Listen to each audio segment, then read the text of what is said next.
गंगा माई की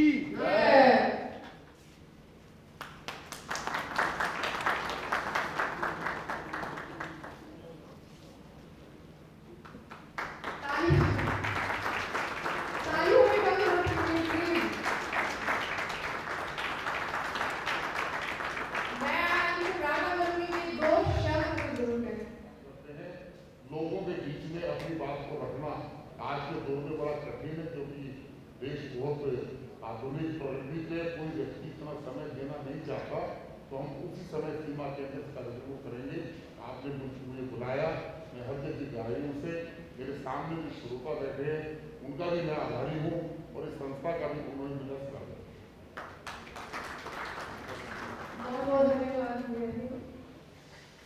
आइए हम शुरू करते हैं। रिजत की मर्यादा और बड़ा भांड को बड़ा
बरसना ही सबसे बड़ी बात है।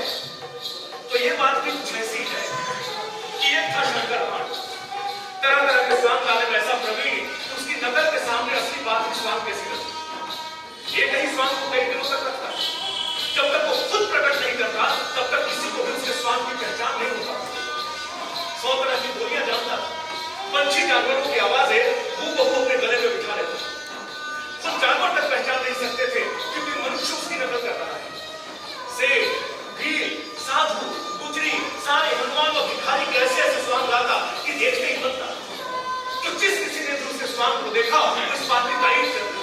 एक चेहरे के बजाय उसके पास अनेक चेहरे हैं और बोलने के लिए एक कंठ के बदले कई कंठ।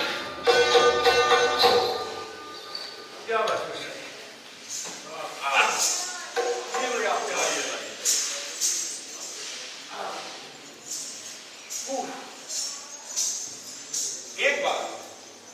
एक बार वो भांड एक पहुंचे हुए महात्मा का स्वांग आया।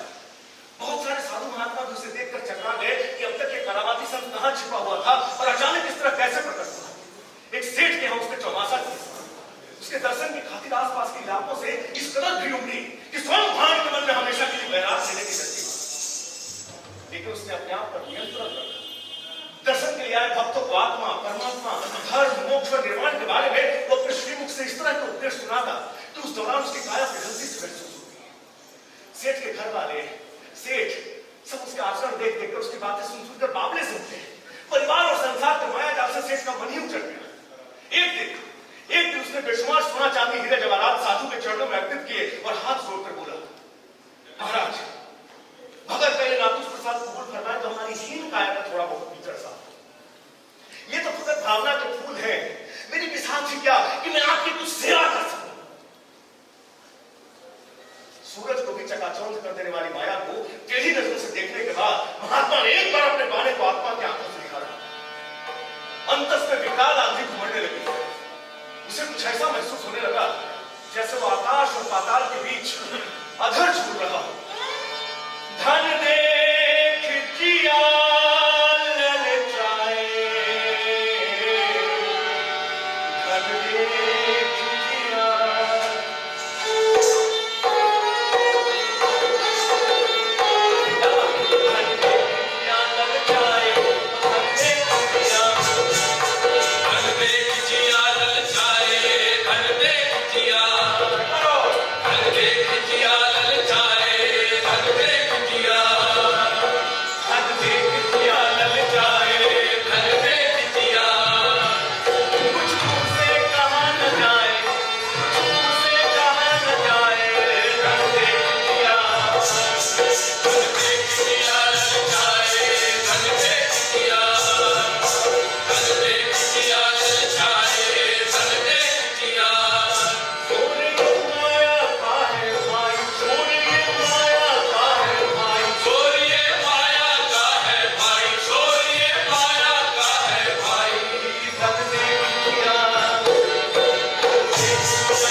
कुछ देर बाद महात्मा ने धीमे धीमे पलके उठाई।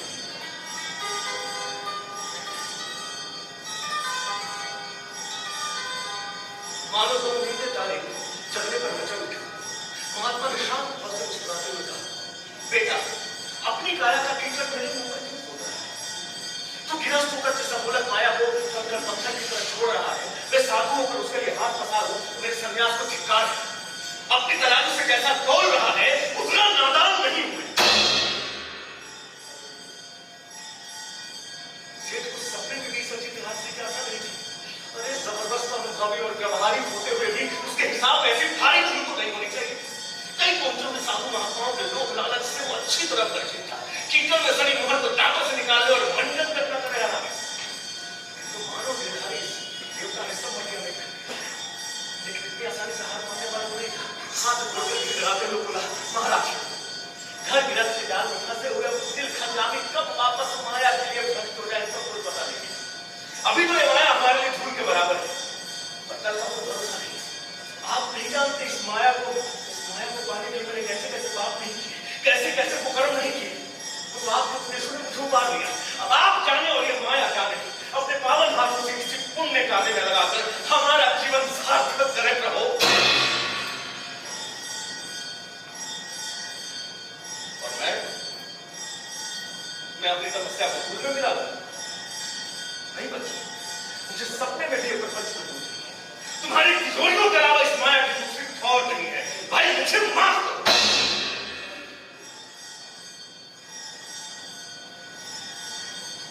मुखियों की तरह अविचल हाथ जोड़े सेठ के सभी घर वाले महात्मा के सामने खड़े थे, पर महात्मा का मन नहीं बच।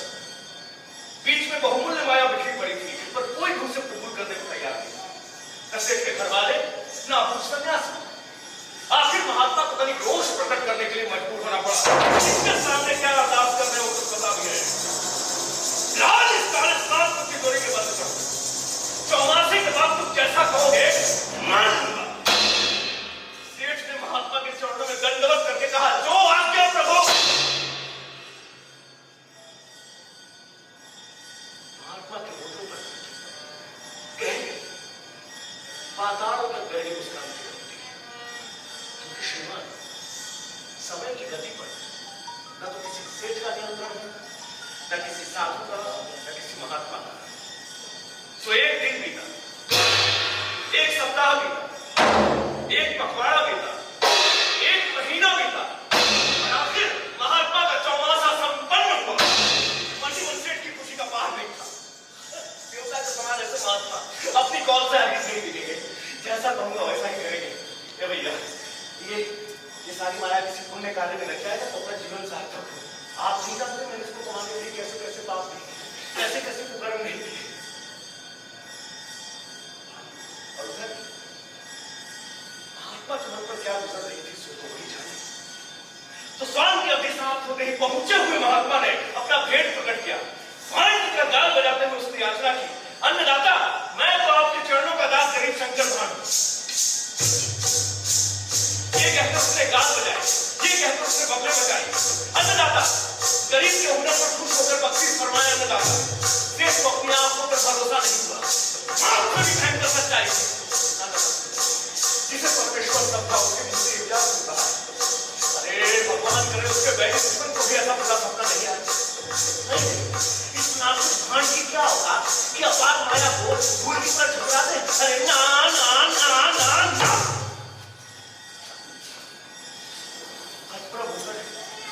भीगे स्वर में बोला, महाराज मेरी तरफ के बहाने कहीं आपको कुछ नीति नहीं रहे। काश ये सब कुछ देखने सुनने के पहले हमेशा के लिए मेरी आंखें बंद हो जाती। तब उसने सेठ को पुख्ता विश्वास दिलाने के लिए अपनी कलाई उभर कर दिखाई। नीले रंग से साफ बोला, शंकर भान, शंकर भगवान की ठोर शंकर भान। उफ, ये क्या तमाशा हुआ।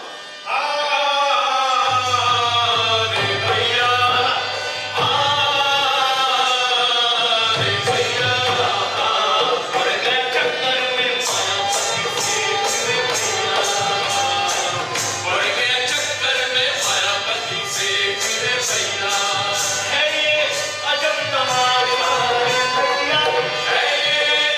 तमाशा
जिसका निमित्त भी तो वो भांड ही बना था, सारे घर वालों ने भक्ति बेकार गई। हरामजादे ने ऐसा भरम जाल फैलाया। इसके पहले कि सेठ अपनी असली स्थिति में आए, थोड़ा सोच विचार कर बोला, हाय हाय हाय हाय हाय, मैंने तेरे पांव में बेशुमार माया फेंकी थी, लेकर चंपक हो जाता तो मैं अपना परम सौभाग्य समझता, तेरे नाम की माला जपता। अरे पैरों में बिखरी माया को ठोकर मार कर नर की बख्शीश के लिए हाथ फैलाता है। अरे मैं माया स्वरूप कर सूरत बना और तू ठुकरा कर, तुझे ये क्या होगी तुझे मूरत। ठोकर मारे माया को, ऐसा कौन जगत में, ऐसा कौन जगत में मांगता है भीख जग में, मार के ठोकर माया को। ऐसा कौन जगत में, ऐसा कौन जगत में ऐसा। आज गाल बजाते हुए कहा, हुजूर, शुभ आकाश को वही नजर आ रही है, वो मेरे भी बिल्कुल सीधी है। उस समय में साधु का बाना धारे, माया के लिए मन ललचाता, अधर्म की कमाई होती है, महात्मा का भेष लज्जित होता है। आप धोखे में आ गए तो क्या भाई बात है, असल बात मुझसे तो छिपी भी नहीं थी, मैं तो सच जानता था। 4 महीनों से घर वाले इंतजार कर रहे हैं, राजे के जाने माने भांड को खुले हाथ से बख्शीश दे प्रभु। सेठ तब तक अपनी असली स्थिति में आ चुका था, गुस्से से हकलाते हुए बोला, आय आय आय आय आय, गुस्सा कैसा आ रहा है कि मैं तेरे सर पे 100 फूटे लगा। तुझे नहीं पता तूने मुझे कैसा झकझोरा है। अब एक ही शरीर में लोभी और वैरागी मन साथ साथ नहीं रह सकते। एक बार आकाश में उड़ने की चाह रख करके दोबारा धरती से कैसे चिंता करूं? एक बार शहद का स्वाद चखने के बाद दोबारा धूल भागने में कितनी दिक्कत होगी तू नहीं जानता। मुझे अपने उद्धार या विनाश को खुद ही राह ढूंढनी पड़ेगी। मेरी गत बिगड़ी सो बिगड़ी। चल, तुझे पूरी छूट है, जो कुछ मांगना है मांग, अरे झटपट मांग और मेरा पीछा छोड़। अन्नदाता, लेने वाले की बजाय देने वाले का अधिकार बड़ा होता है। आप जो कुछ अपनी मर्जी से देंगे, मैं दोनों हाथ फैला कर दूंगा। ना कह देगा, कल तुझे पूरी छूट है, भांड के रूप में भी जितनी माया मांगेगा दूंगा। अरे झटपट मांगो, तेरा पीछा छोड़। अन्नदाता, मांगना मेरा धर्म है, किंतु राशि के प्रति इशारा करना भी हमारे निजत में गुनाह है। मैंने कहा ना, आप जो कुछ खुशी खुशी देंगे, मैं दोनों हाथ पसार कर ले लूंगा।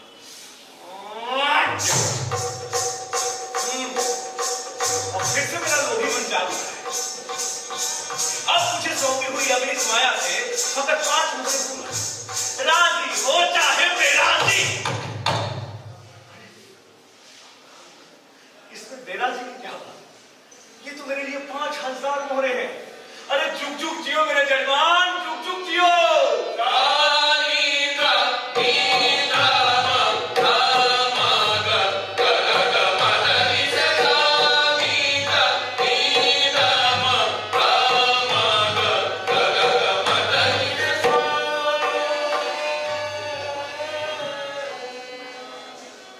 ये कहकर शंकर भांड ने अपने घर की राह ली।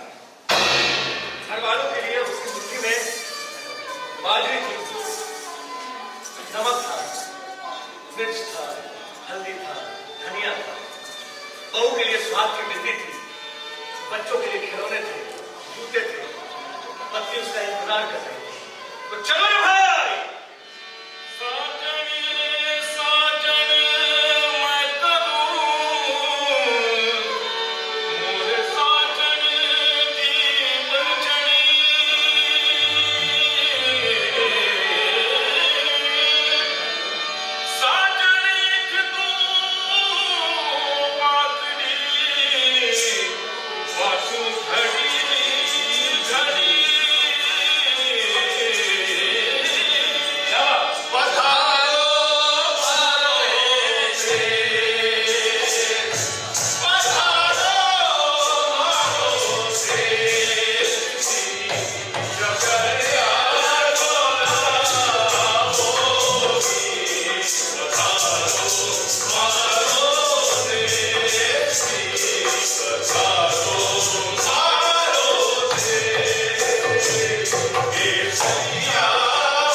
राजा से उठकर भांड का समुचित आदर सत्कार किया। भांड ने भी राजा के चरणों में दंडवत करने के बाद सभी दरबारियों का झुक झुक कर अभिवादन किया। संयोग की बात ऐसी चली श्रीमान कि जिस समय वो राज दरबार में उपस्थित हुआ उस समय डांड चुड़ैलों की चर्चा चल रही। दीवान ने मौका पाते ही राजा से कहा, हुजूर क्यों ना शंकर भांड से डांड का स्वांग सामकर देख ले। 3 घड़ी से सभी दरबारियों की जुबान पे एक ही चर्चा है, पता नहीं फिर ऐसा मौका कब हाथ लगे। जब सभी दरबारियों की विकट इच्छा देखी तो राजा ने स्वयं अपने श्रीमुख से भांड को आदेश दिया कि वो कल भरे दरबार में डांड का स्वांग लाए।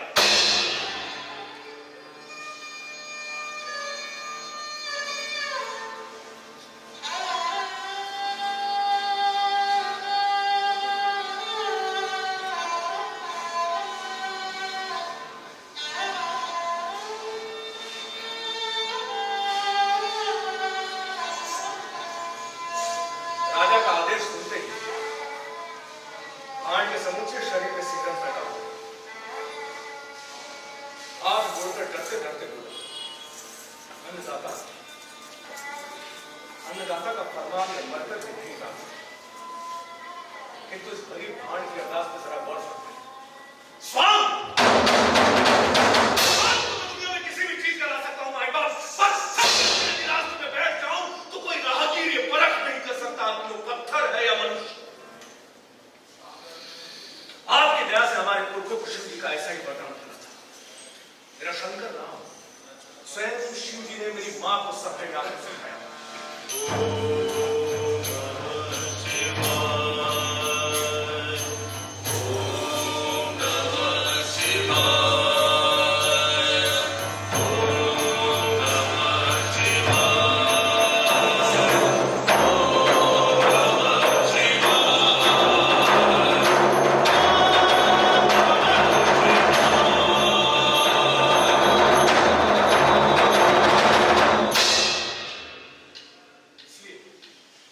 शिव जी के प्रताप से डांड का स्वांग लाना मेरे लिए बाएं हाथ का खेल है,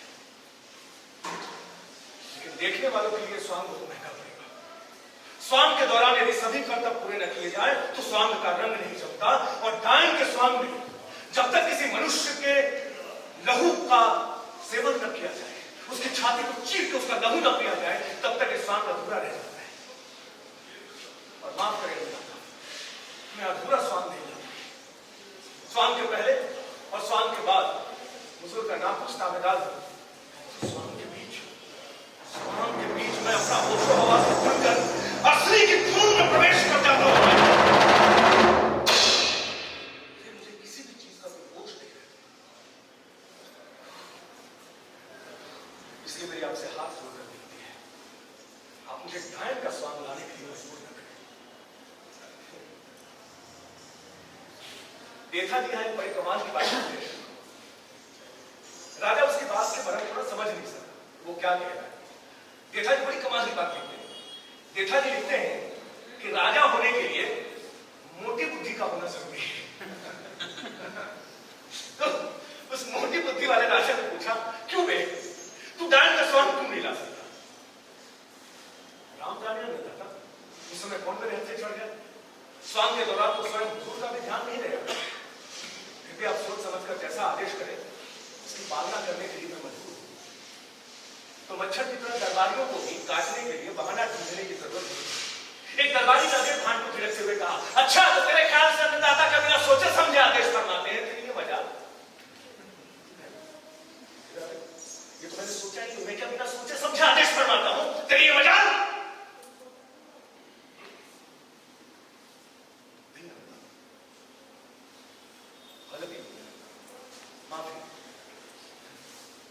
ये सोचने विचारने का काम तो गावदी रैयत का है, भला राजा और ईश्वर को सोचने विचारने की जरूरत है। कल तो सूरज भी सोच विचार कर प्रकाश फैलाएगा, सोच विचार कर बादल बरसेंगे, सोच विचार कर हरियाली फूटेगी, सोच विचार कर फूल खिलेंगे, सोच विचार कर बंद कर अपनी बकवास। विमान ने बिजली की तरह करते हुए कहा, फिर राजा का रुखा नहीं हुआ, हुजूर ये तो इज्जत के रखकर राज है। अरे भांड इस तरह का थोथा गुबार न दिखाए तो सारा भांड ही क्या, और ये तो जगत विख्यात भांड है। वो मानिए कि यहाँ साधु वाले स्वांग का तुक्का पार पड़ गया तो राज दरबार में भी वही चक्कर चलाना चाहते हैं। रईसों के दरबार में इसका कुछ काम नहीं था। अब जा, हम भी तो देखें कि तू किसी मनुष्य के लहू का खप्पर कैसे पीता है, उसका कलेजा कैसे चीरता है। तुझे पता है कि मनुष्य का कलेजा आटे का नहीं होता। ये दिमाग भी देखा था, राजा ने भी कहना शुरू किया, मनुष्य का कलेजा आटे का नहीं होता। एक काम कर, अगर मैं भी कल तेरे सामने पड़ जाऊं तो तू मेरा भी कलेजा चीर डालना। बोल, अब क्या बहाना बनाए?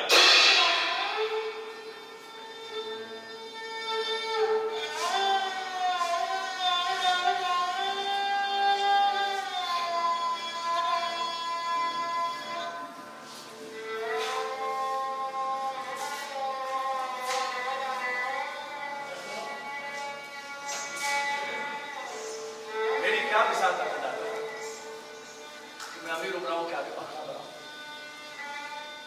पर कल किसी की आंखें बाहर निकल आई तो मेरे सो ही बुरा। अबे तो इसके लिए क्या राजा किसे लिखत करवाएगा? बेकार लिखत करता कि तुझे डांस का स्वाद नहीं आता हो तो बात दूसरी है।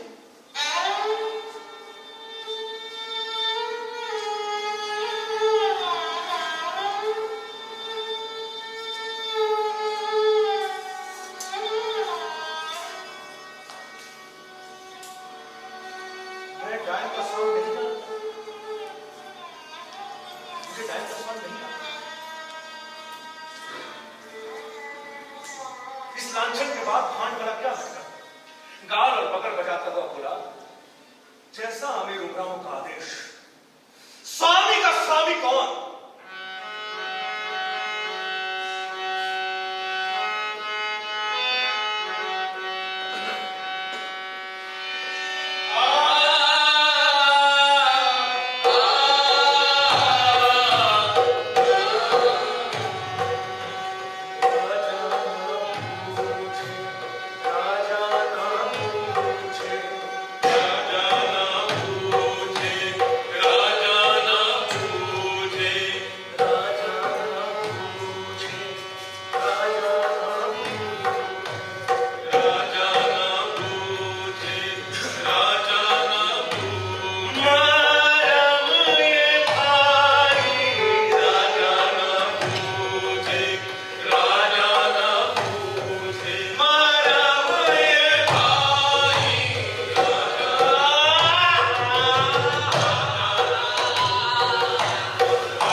मल्टीमीडिया के जमाने में, ग्लोबलाइजेशन के जमाने में, social media, Facebook, WhatsApp, Instagram, Tinder, tender, बहुत सारे बहुत सोशल भी है। ये भी अपने आप में फ्रेंड रिक्वेस्ट भेजते स्वाइप करते रहो। Yes. अब फिर Swipe left, swipe right. ऐसा बहुत बार देख लो, नहीं सब जगह चल रहा है, फेसबुक, व्हाट्सएप, टिंडर, है ना, right swipe, left swipe, Instagram, IGTV, लेकिन इन सबके जमाने में फेसबुक लाइव चल रहा है ना भाई, चल रहा है। अरे बहुत बढ़िया, अच्छा इधर मैंने देखा ही नहीं कैमरा इधर, मैं इधर परफॉर्म किए जा रहा हूँ, मुझे पता ही नहीं इधर लाइव। हाँ, तो ये फेसबुक लाइव के जमाने में देथा जी एक बड़ी कमाल की बात लिख कर गए हैं श्रीमान। देथा जी लिखते हैं कि होठों की बात हवा से भी तेज चलती है। ये देथा जी की लेखनी है, एक लाइन खत्म, होठों की बात हवा से भी तेज चलती है। तो राज दरबार में चकचक होते ही सारे नगर में कानाफूसी हो गई कि कल भरे दरबार में भान डांड का सॉन्ग लाए, तीखे नाखूनों से किसी मनुष्य का कलेजा चीर कर उसके लहू का खप्पर पिए। ये चतुर दरबारी रैयत से उठाकर किसी आदमी को डांड के सामने कर देंगे, इस डर से शहर की चिड़िया भी आज दरबार में नहीं बैठी। रानी या राजकुमारियां दासियां पल पल झड़कों में बैठी डांड की प्रतीक्षा कर रही थी। राजा सहित सभी दरबारी आकुल व्याकुल डांड की राह देख रहे थे कि अचानक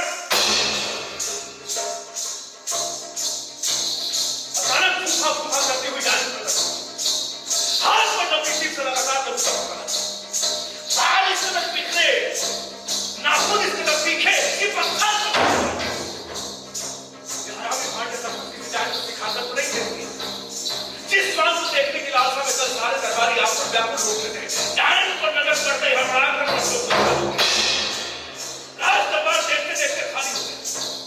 राजा सबसे आगे दौड़ा, तो 3 बार सर खड़ा कर गिर पड़ा, लेकिन फिर उसका मुड़कर पीछे नहीं देखा कि जान कितनी दूरी पर है। कल से रोज सुबह दौड़ने का अभ्यास करेगा। दौड़ने की ऐसी महिमा का आज ही पता चला, पता नहीं राज्य में कब आफत आ सकते, इसलिए कल से सारी रानियों को भी दौड़ना सिखाएगा।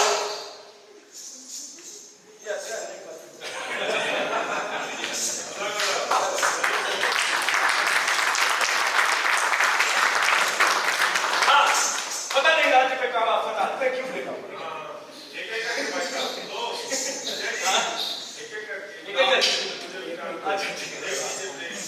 भैया फेसबुक लाइव चल रहा है, सबको मौका मिला। हाँ, पता नहीं राज्य पे कब आफत आ धमके, इसलिए कल से सभी रानियों को भी दौड़ना सिखाएगा।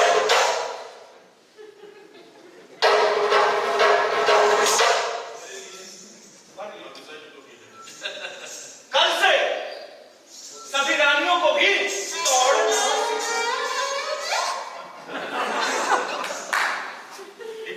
क्या नजाकत है यार, देखिए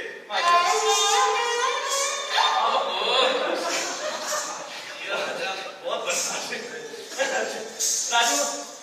आइए दौड़ना तो इसमें निकल जाए देखते कोशिश करते हैं। कल से सभी रानियों को भी दौड़ना सिखा।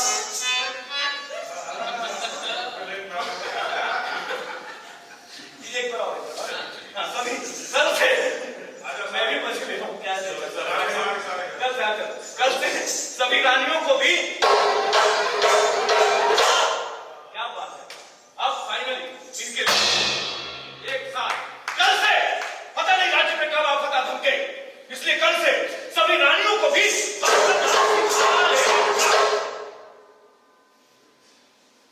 सभी रानियों को भी दौड़ना सिखाएगा। डांड पर नजर पड़ते ही सारे दरबारी गड़बड़ाकर नजरों से उछल हो गए।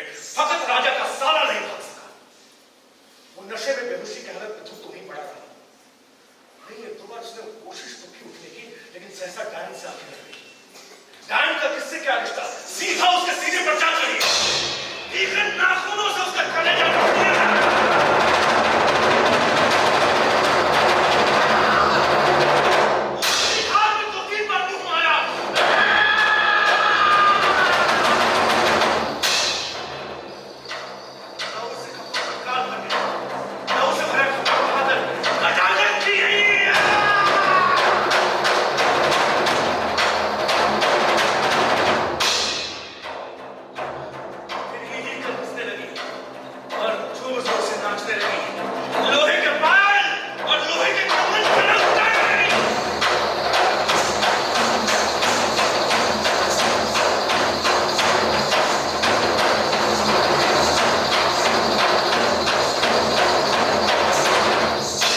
भांड की तरह गाल बजाकर भी याचना की।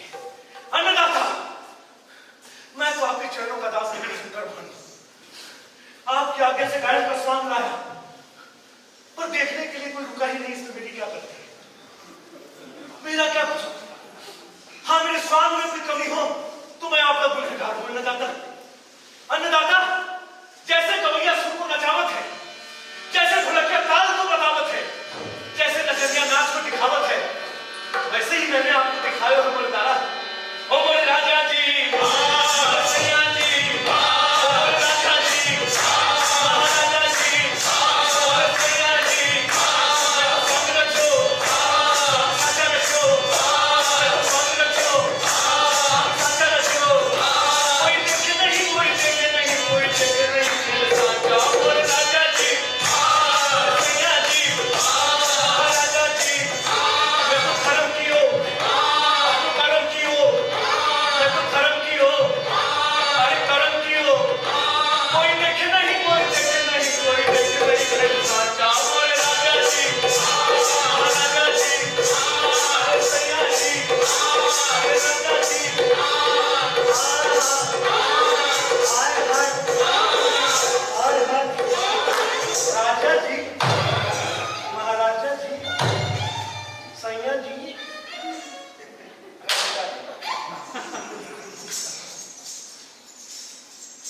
राज्य के जाने वाले भांड को खुले हाथ से बख्शीश दे प्रभु। हत्यारा!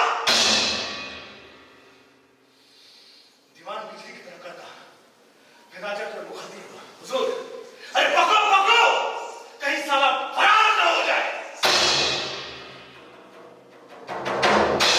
डीसीओ दरबारी भूखे चीतों की तरह छपते, भांड को कसकर रस्सियों से जकड़कर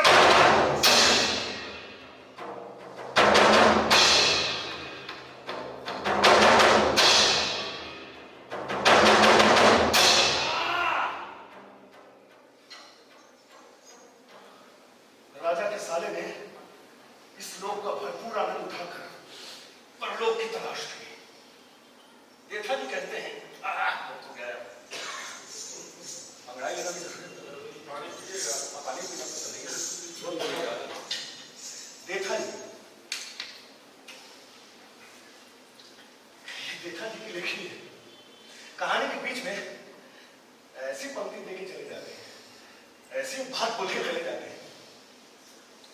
नेता जी कहते हैं कि मनुष्य के लिए उस लोक के आनंद का अनुभव भी जरूरी है।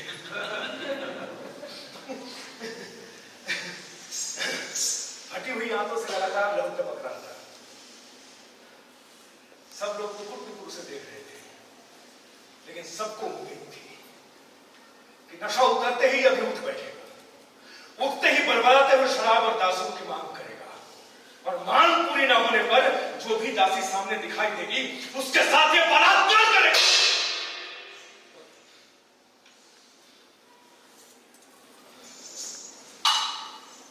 माफ करें श्रीमान, दरबारी आंखों में खुशी की बजाय खौफ की दहशत थी। ये कहानी यहां खत्म नहीं होती है, कहानी तो अब शुरू होती है। जब शुरू होती है कहानी में राजनीति, जब रानी भाई की मौत का समाचार सुनकर चंडी का विकराल रूप धारे राज दरबार में दौड़ी दौड़ी आई।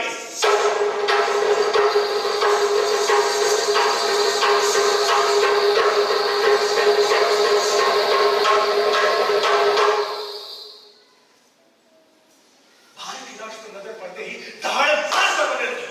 भाई की वैसी सूरत पर नजर पड़ते ही चीखती हुई बोली, इस दुष्ट के लहू का थप्पड़ जब तक तुम पानी की बूंद नहीं पीऊंगी। वाह, इस दुष्ट के लहू का थप्पड़ जब तक कुत्तों के सामने नहीं डलवाएगी, पानी की बूंद तक नहीं पिएगी। बाबा वापस दरबार लगा।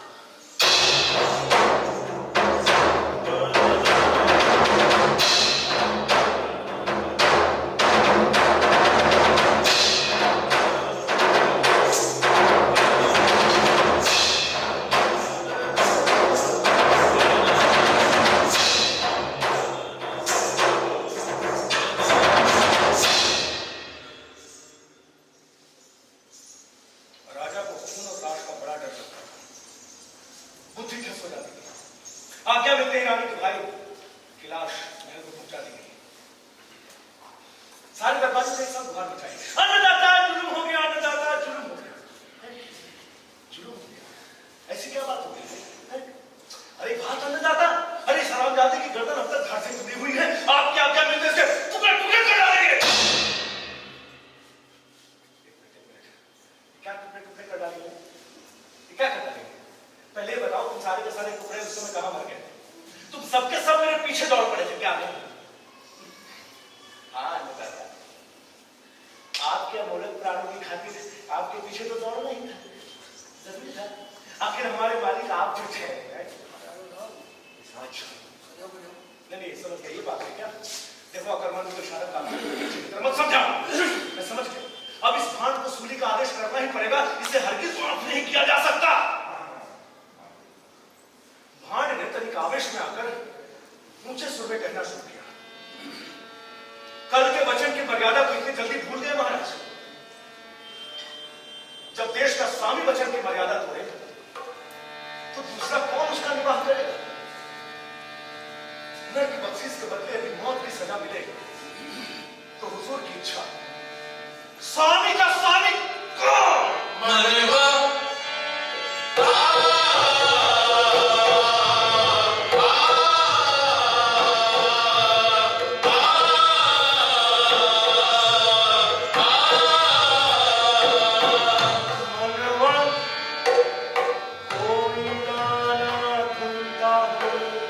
कोई न तेरी सुनता हो, कोई गाना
बातें याद आने लगी। कल की ही तो बात है।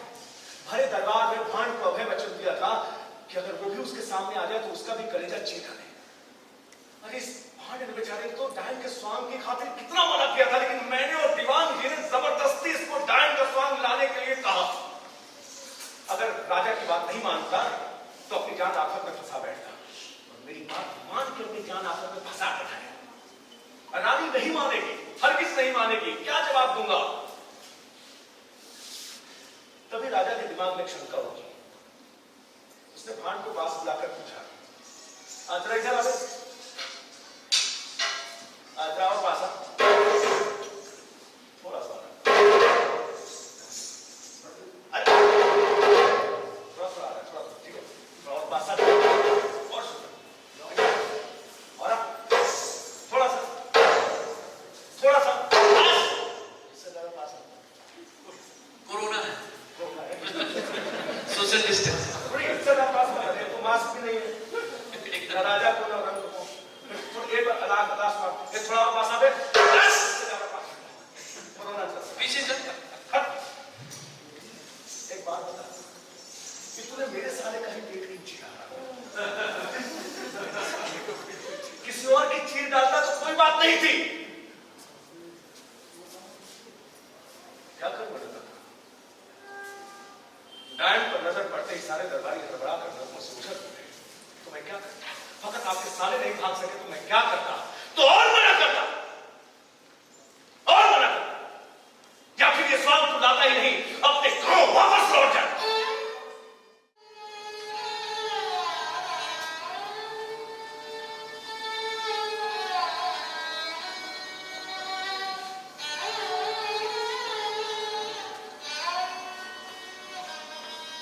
हाँ, मैं ये स्वांग लाता ही नहीं, मैं अपने गांव वापस चला जाता। देखा कि यहां फिर बीच में कहानी को तोड़ते हुए एक अच्छी सी पंक्ति देखी जाती। जेठा जी कहते हैं, वो पंक्ति आप खुद ही पूरा कर देंगे, आप समझ जाएंगे बड़े अच्छे से इस बात। जेठा जी ने यहाँ एक पंक्ति लिखी, कमाल की पंक्ति, सुनिएगा ध्यान से। जेठा जी कहते हैं कि एक बार पत्थर से तेल निकाला जा सकता है, लेकिन राजा से न्याय की उम्मीद करना बेकार।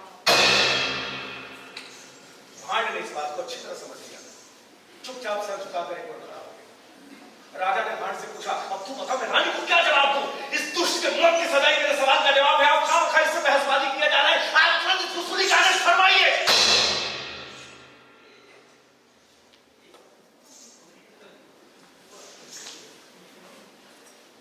देखिए राजा साहब ऐसा है, इसमें इस बेचारे की कोई गलती नहीं है। इसने तो डायन का स्वांग दिखाने कितना मना किया था, पर मैंने और दीवान जी ने इसे जबरदस्ती डायन का स्वांग लाने के लिए कहा, इसमें इसकी कोई गलती नहीं, मैं कुछ नहीं जानती।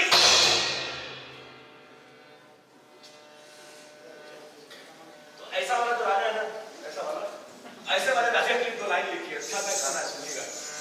अरे राज करे राजा हुकुम करे रानी, करे राजा हुकुम करे रानी, करे राजा हुकुम करे रानी, करे राजा हुकुम करे रानी, नाम है तब देश के माली, राज करे राजा हुकुम करे रानी, राज करे राजा हुकुम करे रानी, नाम है तब देश के माली, राज करे राजा हुकुम करे रानी, करे राजा हुकुम करे रानी, राज करे राजा हुकुम करे रानी, करे राजा हुकुम करे रानी, राज करे राजा हुकुम करे रानी, नाम है कमाल देश के पानी, राज करे राजा हुकुम करे रानी, राज करे राजा हुकुम करे रानी, राज करे राजा हुकुम करे रानी, राज करे राजा हुकुम करे रानी, ना बची तब देश के पानी, नहीं खत्म होती है ये कहानी।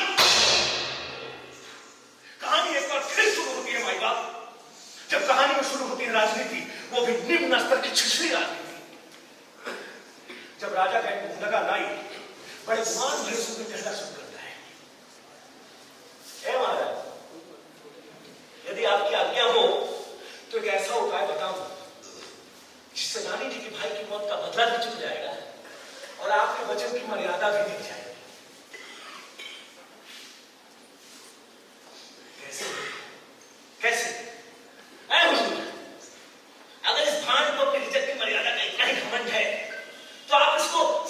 के स्वांग की आज्ञा फरमाएंगे।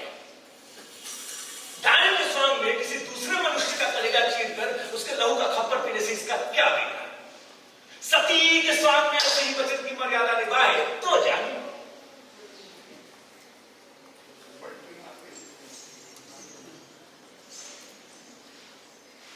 राजा की समझ में कुछ नहीं आया,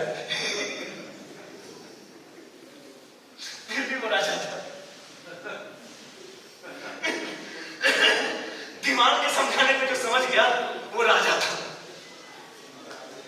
और समझ में आते ही बोला, बाहर पट्टे, आज तूने मेरी इज्जत बचा ली, ये लाया था।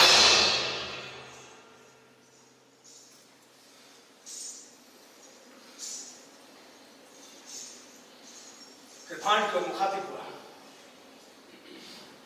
अब तो तुझे कल ही हरे दरबार में सती का स्वांग लाना पड़ेगा, फिर तुझे दोनों स्वांगों की शामिल बख्शीश दूंगा, तू डर मत।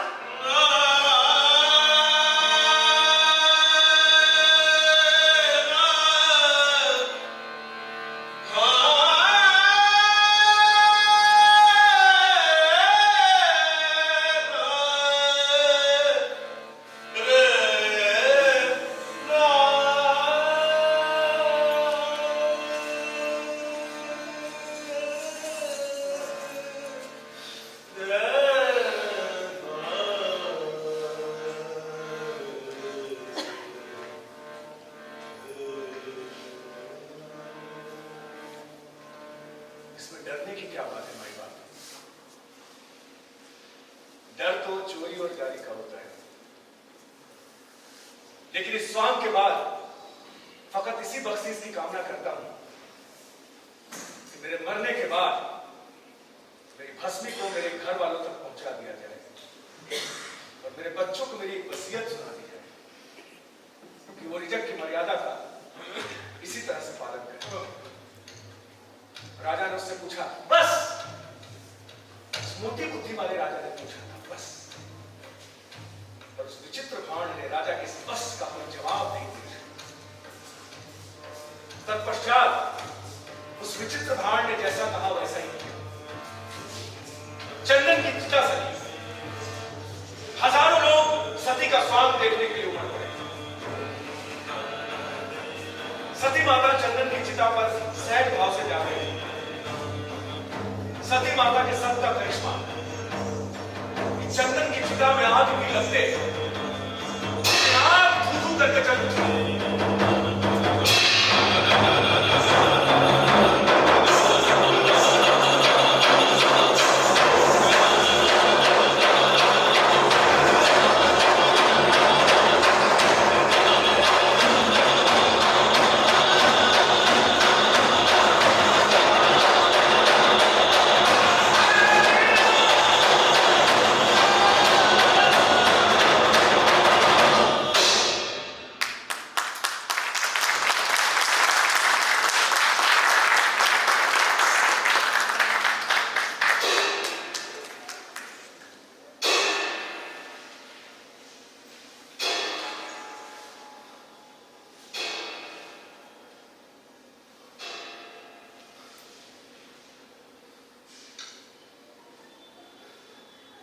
सती का स्वांग भी संपन्न हुआ। भांड के मरने के बाद राजा ने नाई को ऊंचा होता दिया। हीरे मोतियों से भरी थार उसे बख्शीश में दी गई। रानी का कलेजा ठंडा हुआ कि भाई की मौत का बदला चुक गया। राजा की खुशी का ठिकाना नहीं था कि वचन की मर्यादा नहीं गई। लेकिन माफ कर, राजा के वचन की झूठी मर्यादा में और भांड की मर्यादा के सहज गौरव में जाने अनजाने कहीं कोई समानता नहीं थी।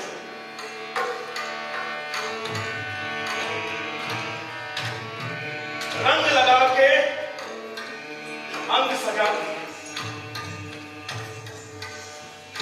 रंग लगा के अंग सजा के नहीं जो अपना भेष बना है, अंतर मन की चिता सजा के सबकी आग लगा,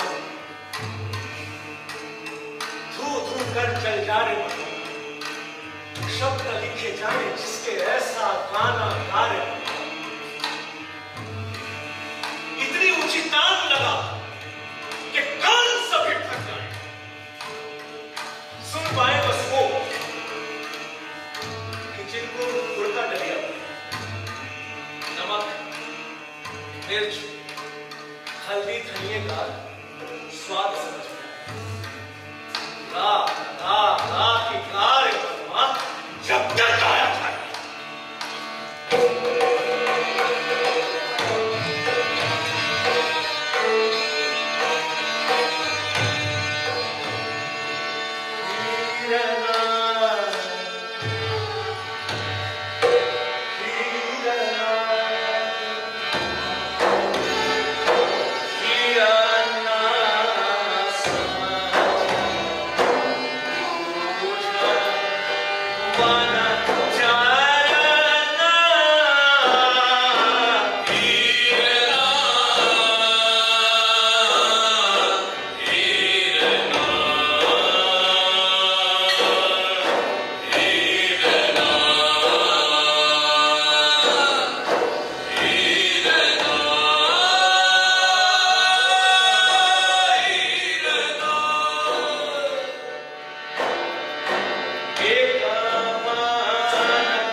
संगीत नाटक एकेडमी नई Delhi, ministry of culture, government of India एवं ज्योति आर्ट्स की प्रस्तुति नाटक बड़ा भांड तो बड़ा भांड।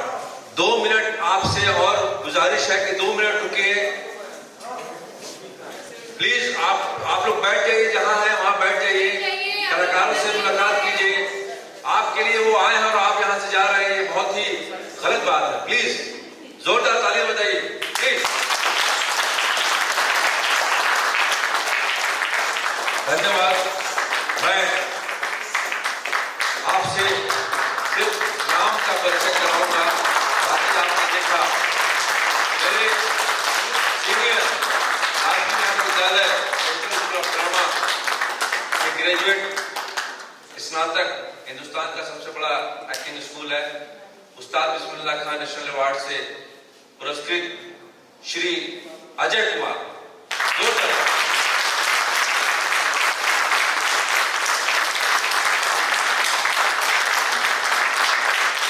मैंने अपने जीवन में इस तरह का कथा गायन नाटक शैली में परफॉर्मेंस नहीं देखा।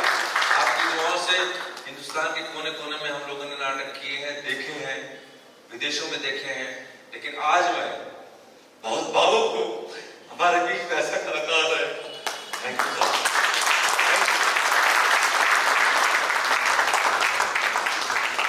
मैं भी आपसे कहना चाहती हूँ कि मेरे सर हैं, मैं इनकी स्टूडेंट रह चुकी हूँ। मेरे सर को मैं अपने स्टेज पे पोछा लगाने कैसे देख लूँ। स्टूडेंट अपने स्टेज पे जो अपने सर को देखता है ना, मैं बाहर बैठे सोच रही थी, छोटा सा सही स्टेज हमारा है। मेरे सर जो 15 साल पहले मुझे कहते थे, तू टांग उठा, मीना तू हाथ उठा, तू कैसे करती है, तू ऐसे करती है, तेरे को कुछ नहीं आता, तू चल तू इस तरह कर। आज मेरे सर जब यहाँ कर रहे हैं, मैं आपको बता नहीं सकती, मेरे लिए बहुत बड़ा पुरस्कार है। ये भी सीनियर में मेरे सर हैं। धन्यवाद। भावुकता जरूरी है क्योंकि हम सब कलाकार हैं। और मैं और परिचय कराऊंगा हमारे साथी कलाकार सुशील शर्मा जी। सबसे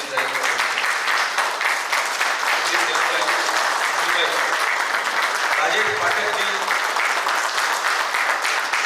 अनिल मिश्रा जी, ये भारतीय रंगमंच के बहुत बड़े कलाकार हैं। राष्ट्रीय विद्यालय और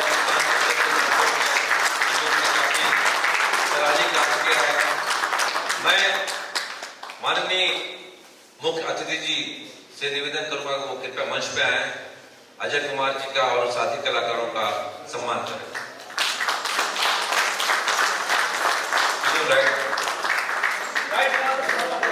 अच्छा, एक बहुत खास एक परिचय और है।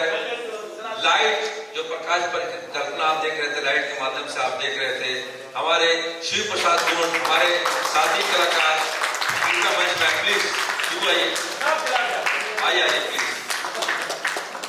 ये राष्ट्रीय नाट्य विद्यालय से हमारे स्नातक हैं, हमारे साथी कलाकार हैं, कृपया मंच पे आए शिवू जी। Thank you.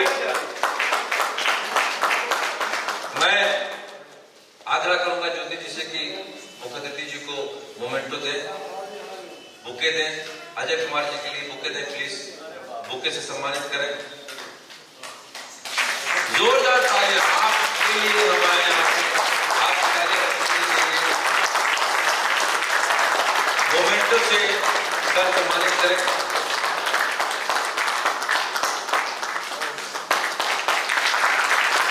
जोरदार तालियां बुके से सम्मानित करें सुशील जी को, हमारे अतिथि जी सुशील जी को। जोरदार तालियां राजेश पाठक जी को सम्मानित करते हुए। जोरदार तालियां। तालियां रुकने नहीं चाहिए दोस्त। आप लोगों का शुक्रिया, आप ऐसे वक्त आए। अनिल मिश्रा जी को सम्मानित करने के बाद बहुत बहुत धन्यवाद। 2 मिनट का और वक्त दूंगा शिवू जी को।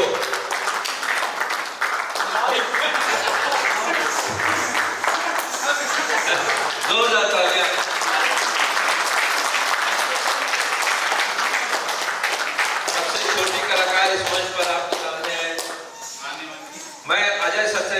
दो शब्द मैं मुख्य अतिथि जी से आग्रह करूंगा कि आप अपना स्थान ग्रहण करना है। बहुत बहुत धन्यवाद सर।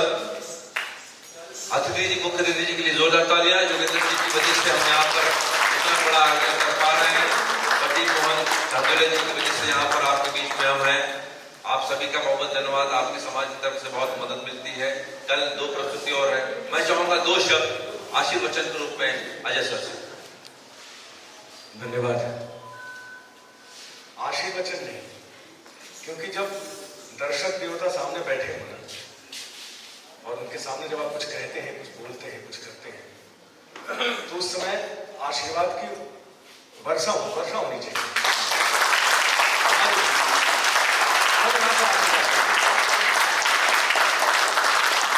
और हमेशा इस बात कहता हूँ जहां भी जाता हूँ कि आप जब मंच पे होते हैं और जब 100 जोड़ी, 50 जोड़ी, 500 जोड़ी आंखें आपको देख रही होती हैं एक साथ, उस समय जो हो रहा होता है, आप दो-धारी तलवार में चलते हैं।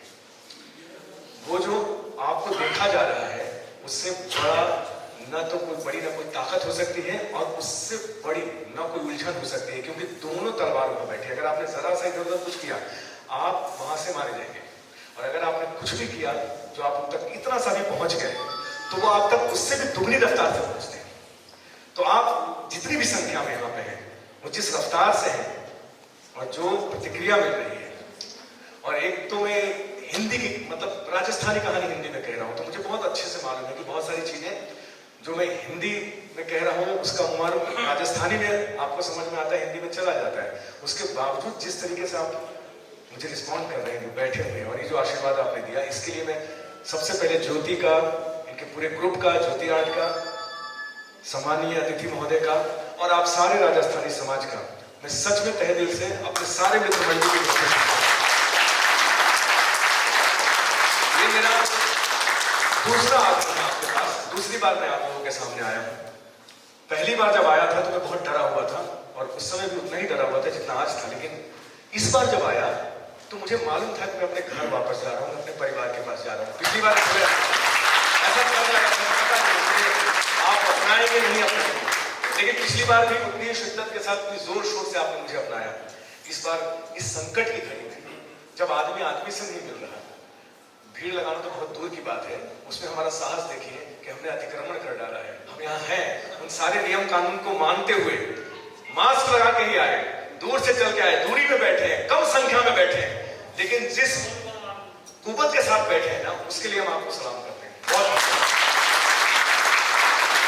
बाकी आपको अच्छा, मैं ये बताना चाहूंगा कि माइक में अच्छा खासा करंट आ रहा है, ठीक है? हाँ, जो मेरे हाथ को अच्छा खासा जलन आ रहा है, तो थोड़ा इसको बचाओ।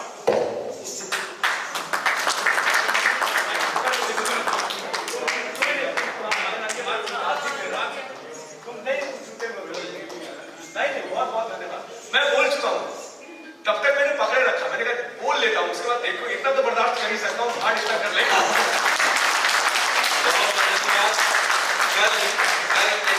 है घुराड़ी शाम को 4 बजे से, कृपया और संख्या में आए, लेकिन प्लीज मास्क और सैनिटाइजर के साथ आए। और उसके बाद दूसरी प्रस्तुति है उलझन। तो उम्मीद है कल की प्रस्तुति में और संख्या होगी, आपका और सहयोग मिलेगा। तब तक के लिए शुभ रात्रि, धन्यवाद। बहुत बढ़िया लगा, मैं बहुत खुश हुई, मुझे ये प्रोग्राम बहुत ही अच्छा लगा। मैं इंटरेस्ट रखती हूँ और मैं हमेशा देखने की चाह रखती हूँ। हाँ, ये काफ़ी अच्छे मेहनती लोग हैं। मुझे बहुत खुश हुई मैं इस नाटक को देख के। मैं चाहूँगी कि मैं इसको हमेशा देखती ही रहूँ। नमस्कार, मैं वीना जजोरिया। आज यहाँ रैगर चौपाल में, जो कि करोल बाग में है, यहाँ पर ज्योति आर्ट्स की तरफ से एक बहुत ही रंगारंग कार्यक्रम देखो मारे रंग मंच की तरफ, देखो मारे रंग का 3rd पार्ट, जिसमें दरभंगा से आए हुए कलाकार ने एक प्रस्तुति की, वो हमें बहुत अच्छी लगी। और यहाँ पर समाज के सभी लोग उपस्थित हुए, उन्होंने बहुत उनको अप्रिशिएट किया। और ये कार्यक्रम इस पूरे करोल बाग में और रैगर चौपाल में पहली बार किया गया। और इस कार्यक्रम की जो भी रूपरेखा तैयार की गई, वो बहुत सुंदर थी और सुंदर प्रस्तुति थी। बोल राजस्थानी थे, लेकिन उसको हिंदी प्रस्तुति की गई थी। ये बहुत सुंदर प्रस्तुति थी। राजा का, प्रजा का, एक रानी का, एक राजा के प्रति, प्रजा के प्रति, क्या एक अनुकूलता होती है वो सारी दिखाई गई और सभी श्रोताओं ने बहुत मज़े लिए, बहुत मज़ा आया, सबको बहुत खुश हुए। मैं ज्योति आर्ट्स को हमेशा मैं कहूँगी कि वो आएँ और बार बार इस तरह के कार्यक्रम यहाँ इस क्षेत्र में करते रहें, क्योंकि इस क्षेत्र में पहली बार ये कार्यक्रम किया गया था। मैं वीना जाजोरिया ज्योति आर्ट्स ज्योति जेलिया जी का बहुत धन्यवाद करती हूँ कि उन्होंने ऐसा कार्यक्रम यहाँ प्रस्तुत किया और यहाँ हमें बुलाया। धन्यवाद। ज्योति जेलिया आर्ट्स की ओर से भारत सरकार ने जो ये नाटक प्रस्तुत करवाया बहुत अति सुंदर था। बड़ा भांड इसमें कार्यक्रम में बहुत अच्छा लगा। राजस्थानी की भाषा में करके उन्होंने रूपांतर किया हिंदी प्रश्न में। हमें इस क्षेत्र में कभी ऐसा नाटक नहीं हुआ। हम इनका धन्यवाद तहे दिल से करते हैं। जो बहुत ही सुंदर कार्यक्रम रहा, उसमें प्रस्तुति राजा की और प्रजा की दोनों की रही। बड़ा भांड बहुत अच्छा कार्यक्रम लगा। हम इस कार्यक्रम से इस क्षेत्र में बार बार ऐसे करते रहें। हम ज्योति जेलिया उनके जो भी सदस्य थे सबका धन्यवाद, कलाकारों को धन्यवाद करते हैं।